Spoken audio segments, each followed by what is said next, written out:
This question's for both of you guys. I know you're both very excited to be in the spotlight as the only sport competing right now.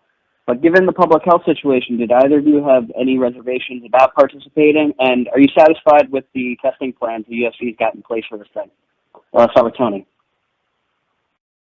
What was the question again? I wasn't paying attention. I was thinking about UFC 249. Did you have any reservations about participating in the event? And are you satisfied with the testing plans that the UFC has put into place for the event? Yeah, I actually went through the testing process today, and one of my trainers fucking scared shitless. I won't tell which name it was, but we went in there and we handled shit like a business. And the testing was interesting. I'll be real. I'm gonna post up a video today, and I don't know if Justin, I don't know if you went through this shit already, but just you're gonna tickle your brain, bro. Tomorrow. Hey. I'll be going through that tomorrow. Man, I honestly had no reservations.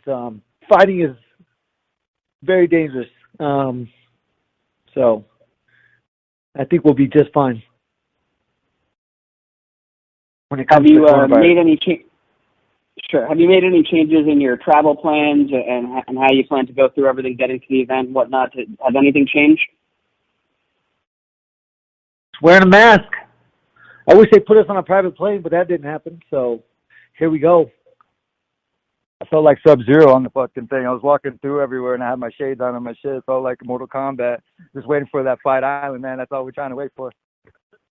Fuck, this is going to be exactly like Mortal Kombat. This is perfect. Get over here. It's awesome. All right. Thanks, guys. Yes, sir. Our next question comes from Mike Heck with MMA Fighting. Hey guys, Justin, I just had a quick question for you. When this fight was first booked, you had done some interviews and talked about how you felt like it was terrifying with everything going on, that you seemingly have to doubt yourself to sort of give you that extra boost heading into a fight. How would you describe how you're feeling about it 4 days away from your first shot of the UFC title? Yeah, man, the fear had nothing to do with what was going on. It was the opponent I was facing. I know that this man's a cardio machine. And it's just impossible to get ready in 18 days. I've been very surprised, and it's crazy how my body has responded with the extra time. And right now, man, you're only scared if you're worried about winning or losing. That's not a factor here. I care about effort and the fact that people know that. Never quit. Never quit. If people see you quit, then you can't inspire people. I'm there to go as hard as I fucking can for as long as I can. And I got the perfect opponent right there, man. He is a cardio machine. So the fear came from knowing that with 18 days, it was going to be absolutely impossible to be ready for 25 minutes. With the 5 weeks I've had now, I'm 100% confident. And yeah, man, I'm ready. I need my nose broken. So hopefully one of them, I haven't been able to breathe through my nose for like 12 years since wrestling. So hopefully one of them elbows cracks my nose. The UFC's got to pay for that shit. And it's an exciting-ass fight. That's all I'm looking for. Awesome. Fuck yeah. Insurance! Tony, sort of a similar question for you, because you've been doing this for a long time, and you went through the Ultimate Fighter, and you've gone through all these different things to get to the point you're at right now. Do you still need to find something to carry as a chip on your shoulder heading into these fights, or does the fight itself just motivate you enough, along with just being one of the greatest in the division? You remember when I said that shit? I don't have a chip on my shoulder, but I have a chip on my shoulder. It's kind of one of those double negative kind of things, and this is an athlete sport. I'm going to be real. I don't bring any hate into the sport except when I'm fighting, certain people.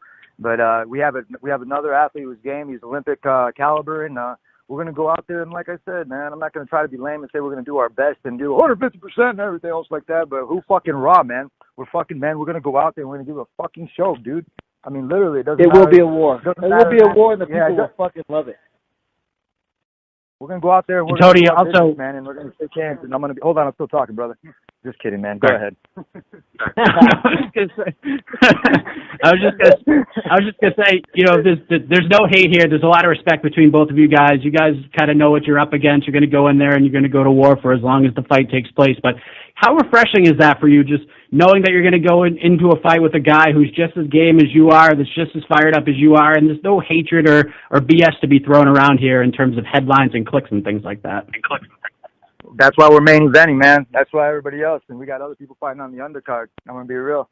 We don't have to refer back to who, but we're going to say, you know what, this is where we belong, and we're the best of the best, and we're top five. We're going to go in there and we're going to do exactly what we do, and that's fucking throwing fucking bows, bro. Justin, is this outside of the title implications from a competitive standpoint, is this the most enthused and fired up you've been for a fight outside of the main event and the title implications? Yeah, I mean, after I think it was my big win, I said I wanted to fight Tony because I know, man, we're both some very fucking special people when it comes to being able to be comfortable when adrenaline is coursing through your veins.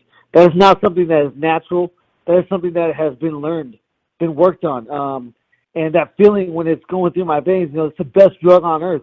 I'm telling you right now, the feeling of being in a life or death situation and being able to actually be comfortable there, there's nothing like it, man. And I know that he is the same way. And I knew one of us is probably going to get two bonuses. We're both getting one bonus, and I fight for money. So this is, and at the time when I said that, I was shooting to be the most exciting fighter in the world, and Tony is the best opponent to bring that out of me. All the best to you guys. Thank you. Yes, sir. Thank you. We'll take our next question from Alistair Hendry with Fighters Only. Hi, Justin. Just a quick question. I noticed that you made your pro debut a month after Ferguson made his UFC debut, so it seems crazy how quickly you've come up. But when you were coming up on Raging the Cage and World Series of Fighting, how much of a fan were you of Tony Ferguson? You're saying he signed with the UFC a month before I did? No. I was saying you made your pro debut a month after Ferguson made his UFC debut. Oh, I got you. Okay. Man, it's fucking awesome. It's surreal. I've always looked at it as one fight at a time. I never looked ahead. I never saw myself here. But, it's a testament to hard work. I've worked since I was 4 years old. And luckily this became an option and a career path. And I was fucking born, bred, raised to be exactly where I'm at right now in hindsight. But yeah, it's surreal when you look back. I think I'll really enjoy looking back on the career and how fast or how slow or how bad or how good it all went. But that can't happen until it's over. Right now it has to be one day at a time, one fight at a time. This sport is too dangerous to look ahead. Of course, and in terms of social distancing, how much have you been able to see Trevor Whitman, or is it just a case of video calls and phone calls at the time, or before in the last couple of weeks? How often have you been able to see him? Luckily, I have a private gym, so I've seen him every single day. I do all my wrestling there. I do all my boxing, all my privates with my coaches there. There's been no problem. My life has not changed one bit since this started. I live by myself, so that's pretty easy. I've been in isolation for a couple of years now, getting my mind ready for opportunities like this. Sure, and I noticed you said something really interesting in the Countdown show. You said that when you were a lot younger, before you got into MMA, you were quite keen to be a social worker. What kind of got you into thinking about that career?